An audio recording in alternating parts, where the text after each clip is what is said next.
Do you know what? I've actually been dreading this. I've been thinking for weeks and weeks and weeks about the Oak Bonsai Ent project, which, I don't know, I've put loads of pressure on myself to do and achieve.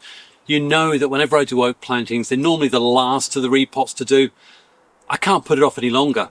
The leaves are starting to open up. In fact, I'm probably a week later than I'd like to be. It's just, what do I do about it? I really am struggling to try and do justice to all the pots and work that Gary Brown has done.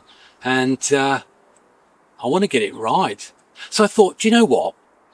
For this incredible, stupendous, fantastic tribute to Lord of the Rings and the Bonsai Ents, I'm going to look up at the sun, sit back and think a little bit more. I am an Ent.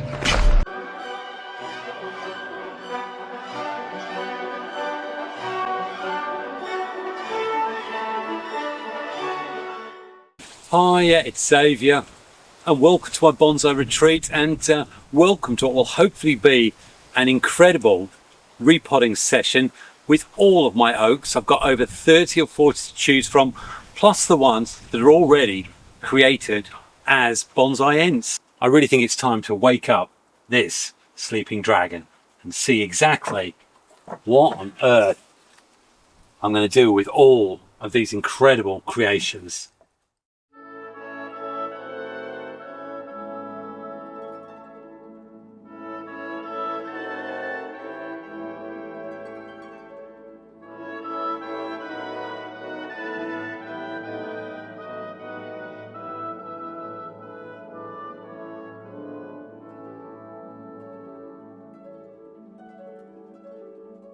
Now, I first started this project back in 2022, I believe, and basically I got some bare rooted larches with a hawthorn as well. I wired them up with a view to trying to create Ent shapes. Well, I think actually we need to have a little dig and see whether or not the roots have actually achieved anything at all for that. And then in 2024, I put together, I think, 5 of the oaks that I'd collected from Avalon Nurseries.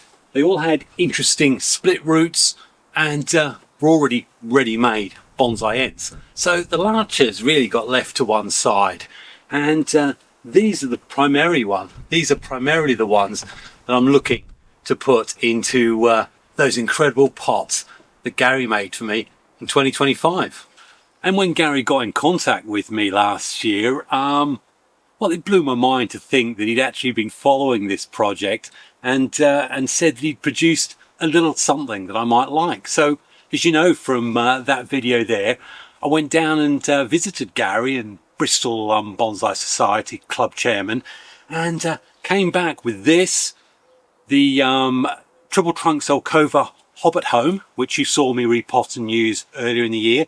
The Yadam Sulphur stuff. In fact, Gary gave me loads of things. Do you know what? In fact, I owe so much to Gary that should we just have a quick revisit of exactly how that trip went? Let's have a look what's under here. Let's see. Oh my gosh. There's your tree beard. Oh wow. You'll have a little tree beard. And you can't have Lord of the Rings without a dragon. I made the dragon from clay initially.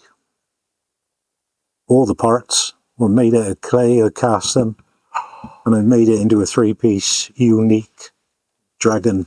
So with that in mind, it's probably not that surprising I feel the pressure of this project. I really want to do justice to it, and I'll say now, this is probably going to run over the course of 2 videos. I don't want to rush it, I want to get it right.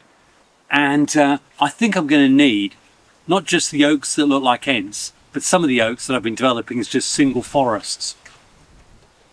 Because this is going to be truly my biggest ever English oak planting. Now, we've got this forest group here, which is in the Dawn Isaac ceramic. I think I'm going to combine them all together. I think this might be good perhaps on the northern flank of the Battle Plains. And I've also got a load of single trees that, who knows, I want to have as many options and choices as I possibly can. There's only one option which will get ignored. and that is the Oak Fusion Confusion project, which is a bit of a Mickey take bit of fun over Tanuki stuff. I know Kenneth, you were asking about it. I have no idea what I'm going to do with that, but that's 10 oaks wrapped around a dead bit of wood. I'll tell you what, not everything works in the bonsai retreat, that's for sure, but you always get to see it. Anyway, I'm going to move these all oaks up there, and then we've probably got to remove all of those landscape pots that Gary made and place them up at the top end so I can start planning exactly how this will work, because it's going to be a big display. So the area I've decided is going to be this whole right hand side. It's about 6-7 foot across, probably 2.5-3 foot deep of benches. Yes, it does mean that I'm going to have a limit on stuff that I can do and store, but this project's going to need somewhere big to stay and to develop. Shall we start bringing up some of those pots from the bottom of the garden and laying them out so that we can, one, see that incredible dragon, and two, start working out which trees are going to go where. Bit heavy this.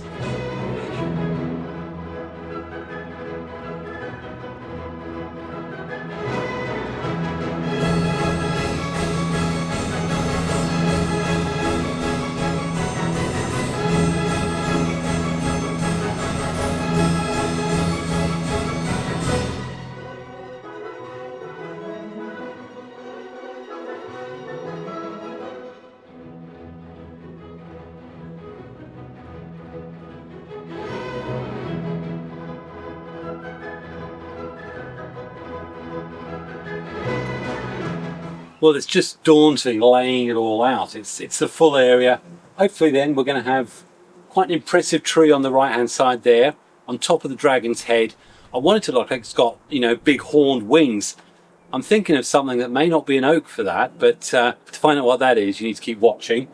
So there's the dragon itself, and I may have some ground plantings that I'll have in little pots so I can create around here to make it feel like it's not on wood. And then we've got obviously the big slab here, and I've got to try and somehow juggle all the individual pot plantings so that eventually they will end up sitting in different places on here. But what it does mean is that individually I can do the particular wiring that I need to do. I put mesh shields in the bottom, and I can do little individual tree plantings and then place them as I see fit on this. And on the slab itself, you can see that Gary's put regular holes through it, and that's brilliant because it means we're not going to have any problems with free draining water building up. And certainly with oaks, something you want to watch out for. They really don't want to be sitting in water. The roots do tend to rot. And you also notice that, you know, and I mentioned in a previous video, you know, the painting originally, it was all in a very much of a black, dark colour. There was no white, snowy effect to it, and it's happened. And I could try and repaint it all, but do you know what? There's something about it that I sit and think, if we're looking, moving towards the winter or the colder months, granted the oaks wouldn't have their leaves on, but actually I think it gives it a sort of a more winter, colder, darker look, which for a battle of fangorn forest and dragons, I think is probably appropriate. This is definitely one of those cases though, when you've got potentially, it could be anywhere up to 20-30 trees, different sizes, different amount of leaf elongation and that going on, that I need to have certainly me buckets of water ready to keep those root protected. I have got some moss that's all been damped up, ready to go. Over there I've got some ground sphagnum. I've also got some sphagnum moss in sort of small pieces. I'll be grinding that up because I may well be making up some muck. You know what, we've got to do the boring part, and just because it's a very unique, different slab doesn't mean we can ignore the fact that if we can, we want to get securing points in there. And yeah, it takes time. We have a look there. I've had to put 3 different mesh pieces. I've got some wire that gets attached at the back. Yeah, it's odd shape, so having flexible wire helps, but you still need to make sure that you can hold these trees down. I especially find when you've got these bigger, longer projects that are more likely to get affected by external conditions like birds, wind, me dropping things on them. So it is important, stuff like this, you really want to keep the trees attached. So I've done that one. This one has also been done as well. I'm starting to think in my head what sort of trees. It's an interesting hawthorn, isn't it? But not sure it's exactly right. Look at that. Bit of a spooky sort of shouty sort of oak there. That could work. Needless to say, I have also mixed up the soil, and what I will say is with a oaks, Chinese elm, all those sort of things, I do tend to do probably a 25% organic mix with the 75% inorganic, zeolite, pumice and akadama. Now, one of the things Gary did suggest I might want to do is actually change the planting heights on this. So instead of having all at the same level, I actually have them up and find a way to have this one slightly higher, everything a bit lower, just to give that off balance. I can then put a load of my muck around here as part of the planting. So all I'm doing is finding a way to secure that to this. So I've got 2 bits of wood. All I need to do is just finish securing this one through. I'm just using steel, galvanized steel fencing wire.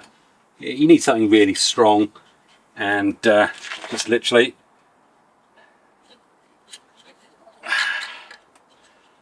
and honestly, there are lots of really professional technical ways that you can secure stuff in, and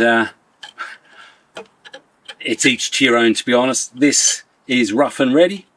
I had some bits of wood lying about, and I often have that fencing. All I want to do is have that secure, and then all I need to do is secure that base onto this.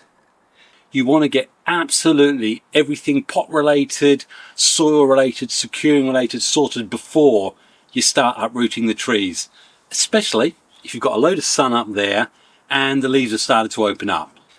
But these will be fine. I've repotted all the way through to the early May. Be fine. Got the sun just coming down there. Got this attached on here. The lower ones here. I've put a little bit of mesh to cover some holes here. Got the nice big tall one there. It's probably going to go there. Something like that. And then maybe this here. I'm doing it again, and I'm just putting off getting the trees in there, because in one foul swoop I could absolutely muck this up. And again, I'll say to you, people do things in different orders. It may be that you build up the muck levels that you want and everything. Me, I think it's time to try and get these out of here. Geez, I'm going to get rid of this great big rock. Actually, that would make a really nice root over rock right in there. I have to find something for that next year, I think. Or actually, no, I'll do it in the middle of summer. You know that's another good time. But before I do, just want to say a big thank you. You know that I push Adam's products of Notion Bonsai, and yes, he does send stuff to me. Well, he sent me through another package, and I've got 2 more bottles of the really good camellia oil, which is used for tool cleaning and also for shining up your juniper trunks. So I've got 2 of those. Now, he also said that he's had a bit of a play with the putty products, because I did say that I found that they dried out a bit quick.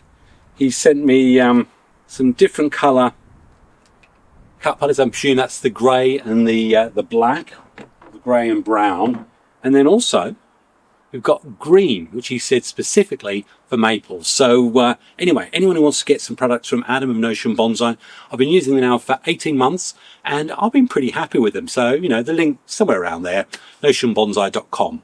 Enough of the plug. Thanks very much, Adam. Let's move on, and we want to pull these out, and I really want to look at the 2 most distinct, which are here and here as obvious ends. There's no wire down the bottom there, so I have a funny feeling I'll just be able to pull it out like that. And what's interesting to see, coming close, you can see there's actually quite a lot of roots. And if you look there, you've definitely got some roots that have been going around. That does mean I'm going to be cutting some of these. Ideally, if you know you're going to do this much cutting, which I'm going to do quite a bit actually, then you want to do it before the buds have opened. But if you look here, those buds are literally just starting to swell to open. So, do you know what? I think I'm going to be fine. I'm now going to separate these and, oh dear, look at that, really amazing. It's some, as I say, it's this 75% inorganic with a 25% organic mix, and they seem to really love it. Now be prepared. Definitely I've found with oaks, a lot of you have been asking me about oaks, how I deal with them. Oaks always sulk, certainly here in my garden, so I have no doubt that my oaks will have words to me when I get them repotted. Don't want to rip the roots too much. I am being a little bit careful, and I do want to keep as much root as I can, but I have got a great big bucket of water beside me. As I separate each one, that's where these are going to go. First one, splash. And I'd much rather see that sort of root pattern on there. It means these are really healthy. Loads of roots on that one. I've spent a bit of time, they're all covered in sphagnum moss because yours truly had pizza because my daughter had a birthday today. This is one of the main monsters. Obviously we've got a little bit of nice clear roots on there, ready to go for there. The bigger one, a lot more roots on that, and this is going to dictate that my initial idea was to put them onto the central islands. I'm not. I'm going to have to put them in the big deep area. Same with that. So the 5 there that was in the original group, they're going to stick together on the main elevated mountain. So should we go and have a look at that and see how we can get them in? Okay, so we're going to go in this, the main. I think, looking at that, I've got a nice deep one there. Again, got lots of roots, but I'm going to really be cramming and twisting roots around. What I'm trying to do is optimize so we can see the split in the legs. So it's always difficult. I must be honest, there's no easy way around it. You want to get rid of those little white roots. They're weeds. It's a nice root pattern, but it's always the same. In my mind, I thought this was going to be deeper and bigger, and I didn't expect these to have such a well-developed root mass on there. I can do a little bit of trimming. Certainly looking at that, we've got a nice, there's a nice deep set of roots there, so I'm quite happy to just take them back a little bit. Get rid of things like this.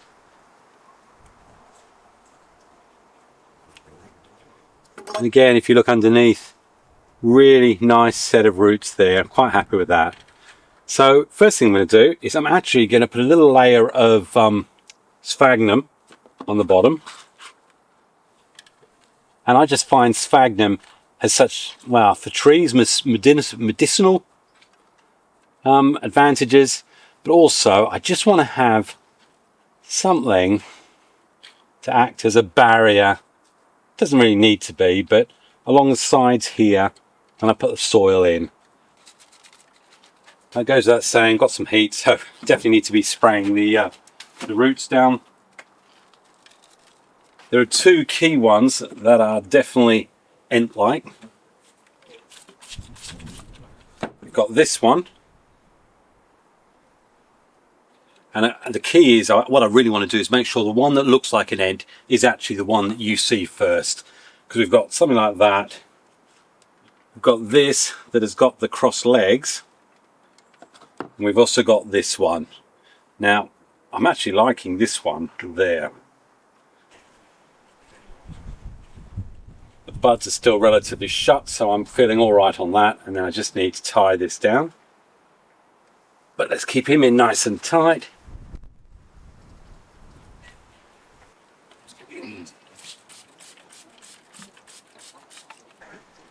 Our first Oak Ent is in place. And as I say, it doesn't matter how many times you plan these things, it's amazing. You just underestimate either the potting space you have or the size of the trees. And, you know, it's artistic impression, so again, gosh, it must be the Ent police in the background. I need to give the impression that these are Ents with 2 main trees, and then after that I'm looking at more just having a nice little oak forest. In terms of roots, I probably cut away 25% of the outer ones, but there was a nice thick set of roots close in. We've got the cross-legged walk. We need to be able to see that. And I know it is awkward. I've got to do this on the hoof, so to speak. So we've got one of them in place, wired down. I do need to sort out how I'm going to place the other 4. I'm going to be doing a bit of jigging around and come back to you probably when when all 4 of them are in place. Like all these, always hard to tell, but you've got obviously on this side, your 2 main ones that you can see the split legs, arms waving in the air. Again, we see the split there, and he's got a tail on the back, and then we're going to have some monsters here. I'm going to be carving faces in eventually, and at the back here, again, there's a little split down there, and then we've got 2 arms. I'll have a face that'll carve up here. I'm happy how they're in. What I do need to do is just start getting, right now, a bit of protective moss just around them. Because what I want to do is just make sure that it doesn't dry out too much. And I'm sorry, I know, white background, we definitely have problems with glare out on this. So let me just get the moss around the backs. I'm going to say it. There's a bit of a less of a flutter in my heart now. I've seen the way forward. It's a big one over there. I'm not quite sure what to do with all the roots, but you know, when you finally get the project started and you think, yeah, I can see where we're going with it. And hopefully the birds aren't going to prey too hard. I think, although my use of the toothpicks on April the 1st was sort of a semi-April Fool's, I probably should have been clearer. Believe it or not, it's actually worked really, really well. So I'm going to use them on here. So there we go. I think that's enough ground cover to protect what's going on beneath there. Maybe you see weeds in these, you want to pull them out. And the problem with using moss like this, especially if we're going to have warm days, is trying to keep it wet. But there we go. Okay, so look, looks really nice with the green moss up there and everything. And yeah, I'm happy. I can certainly see the Ents. They're certainly as good, if not better, for being on this sort of scene than they were in that straightforward, what was a training pot.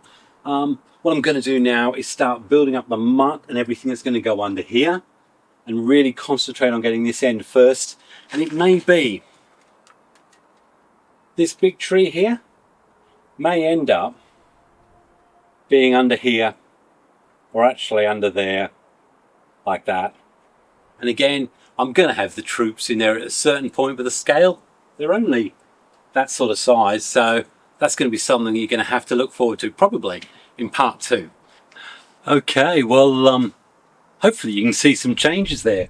Put a layer of soil down there. Obviously this is all nice and green. I've also put in some staples just to hold that moss down.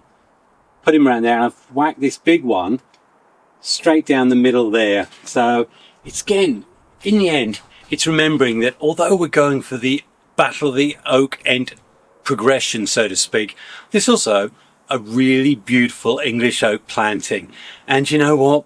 In the UK, this is one of our natives, like hawthorn. And as Tony said in a visit recently, you can see it up there actually, it's important that we try and encourage our local native trees to become the centre of our bonsai exhibitions in our own gardens, certainly here in sunny Grantham. And I'll tell you what, I think it looks pretty darn good. All I'm going to do tonight before we close off for this episode is make up some muck so that I can get these walls all sorted. Yeah, all I'm going to do is make up what is the equivalent of a very, very budget keto. If you can afford keto, then that's the stuff I suggest you use. Otherwise, do what I've done for Labrador larch mounds and a number of other things.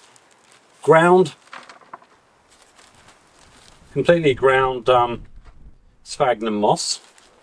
That's a powder. I ordered in a great big couple of bags. Wasn't too expensive. Need some water. And then some sphagnum moss, which I will very, very shortly dice up. A little bit of water.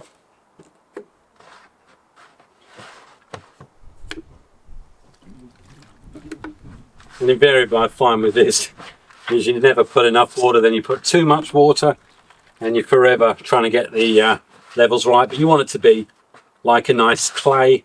And again, I know people will also add clay or indeed fines from your bonsai soil or whatever. But I've found this works fine. The reason why I use the long strand sphagnum afterwards is, again, if you mix it up with this, the long strands themselves will actually bind as it dries off. It's nothing exciting, but again, this will harden enough that certainly I can put moss on it. It's amazing how much of this stuff though you need to make up. It's a nice unskilled job which shoots me down to the ground. There we go. I think you can definitely get an idea of how it's going to look.